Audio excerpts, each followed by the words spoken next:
I know it's been a long time. It has for me too. I'm glad to yet once again be with you, Clarksville. This is Dave with Clarksville Guns and Archery. It's been a while since we brought you guys a video, so I thought we might do something a little bit different than we normally do. We do have two firearms we're going to talk about today. We thought it would be prevalent because we're in a military town. Let's talk about a military gun. And that gun is, of course, the Sig P320, otherwise known as the M17. So I'll go ahead and start this off just real quick to showcase this. So, standard M17 as a civilian model. There's not really a whole lot of difference between this and a military version except for some discoloration. Other than that, it's essentially the same firearm. So just kind of quickly go over what that means. Standard 17 round mag, though it does come with a 20 rounder as well.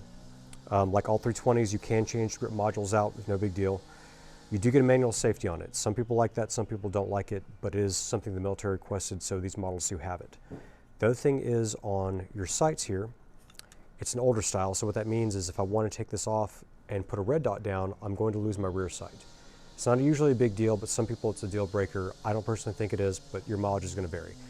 Of course, the other thing you're going to get is you have this little indicator that lets you know you have a chamber, round the chamber or not. So that's the quick once over on this firearm. It is a little shy of a 5-inch barrel. That's not what we're talking about today, though. What we're talking about is the new one they came out with, the M17X. The X is a little bit different, but it's kind of the same. I'm going to showcase this bad boy for you. Make sure it's clear. Get the magazine out. So 17X is a little bit different of an animal. For those that didn't know, the Sig does offer what's called an X-frame. What the X-frame is, it's a little more slimlined. It's a little bit, I think, easier to get a purchase on the firearm. The undercut's slightly different. It feels kind of almost like a 1911, but not exactly, but it has that more streamlined feel to it. So they're starting off with that frame. They're also giving you a magazine well on this. Magazine wells, some people, again, it's hit or miss, but the cool thing about magazine wells, if you notice, it's kind of beveled. So if I'm in the process of doing a very fast magazine change, it's a lot easier to get that thing in than it is with a standard mag well. Not a huge difference, but it is there. Next thing they did is they give you a slightly different sight system.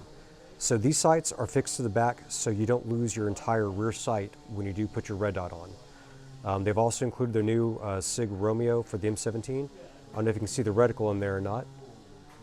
It's a very nice reticle. It's very reminiscent of things like EOTech and the Holosun.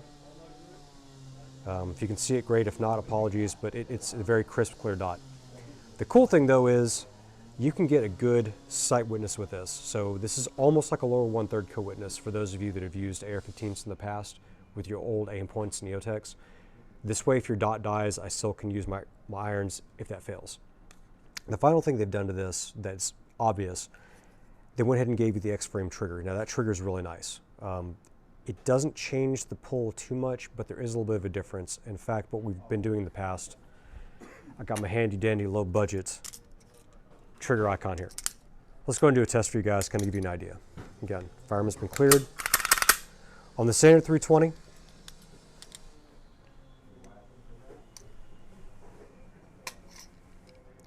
it's right at 6. I'll do it one more time, give you guys another idea.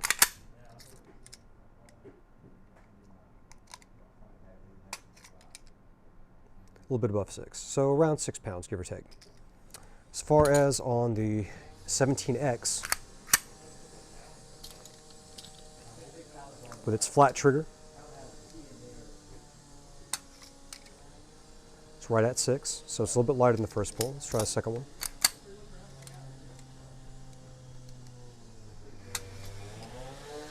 About the same. So what I'm getting at is this trigger is more consistent. It isn't necessarily lighter, but it does feel less mushy and it's more crisp. The last thing they've done that I think is kind of neat is they kind of gave you a cage code. For those of you into military collecting, that's a cool thing.